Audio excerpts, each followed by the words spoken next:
यदि आपको याद हो तो याद कर लेना, मतलब जो पहले सुनाया था, नहीं हो तो पहली बार सुन लेना। कोरे ज्ञानी की चर्चा हम करना चाहते हैं।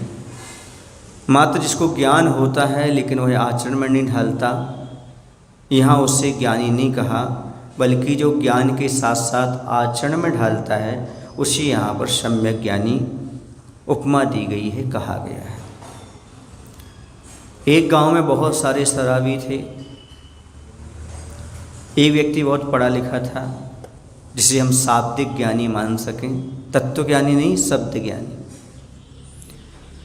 उसने शराब के बारे में सारी की सारी जानकारियाँ इकट्ठी की। शराब कैसे बनती है, इसमें कौन कौन से जहरीले पदार्थ हो जाते हैं, ये कैसे नशा पैदा करता है, कैसे आत्मा को, मन को, शरीर को गाफिल करता है, ये सारी चीज़ें उसने बहुत अच्छे से जानी। और जानने के बाद एक पुस्तक का रूप दिया और सारे नगर तक वह पुस्तक पब्लिश होकर के पहुंच गई और सारे के सारे लोगों ने उसको पढ़ा। पढ़ने के बाद नगर में एक भी व्यक्ति नहीं बचा, सब ने शराब छोड़ दी उस पुस्तक को पढ़ करके। बजा लो, बजाना है तो मन्नत करो, क्योंकि आप लोग कोरे ज्ञानियों पर ताली बजाते ही रहते हैं। लेकिन ऐसा हुआ कि एक बार पुलिस वालों को एक व्यक्ति नाले के किनारे पड़ा मिल गया। उसे उठाया, उसने कहा, भाई सारे नगर के लोगों ने शराब छोड़ दी है, तुम कैसे वंचित रह गए? तुमने क्या फलाने फलाने लेखक की पुस्तक नहीं पढ़ी? वो मुस्कुरा करके बोलता है, इस पुस्तक का लेखक तो मैं ही। यह कहलाता है शब्द सो बोध नहीं। मात्र शाब्दिक ज्ञान ही ज्ञान नहीं है, ये तो कोरा ज्ञान है।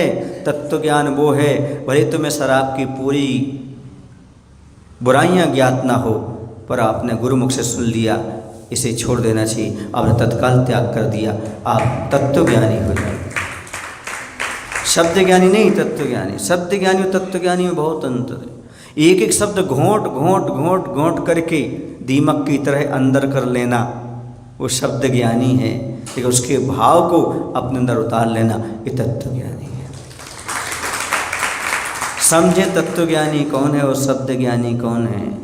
शब्दों से खेलने वाले मात्र ज्ञानी नहीं होते, बल्कि जिन्हें शब्दों से खेलने ही नहीं आता, मात्र अपनी आत्मा से खेलना आता है, बाकी सबसे दूर हट जाते हैं, वो भी तत्व ज्ञानी ही कहलाते हैं। बहुत कठिन इसकी पहचान करना, कौन शब्द ज्ञानी है, कौन तत्व ज्ञानी है। लेकिन स्पष्ट रूप से यदि आचरण दिखता है तो हम समझ सकते हैं कौन सा तत्व ज्ञानी है, कौन सा शब्द ज्ञानी है।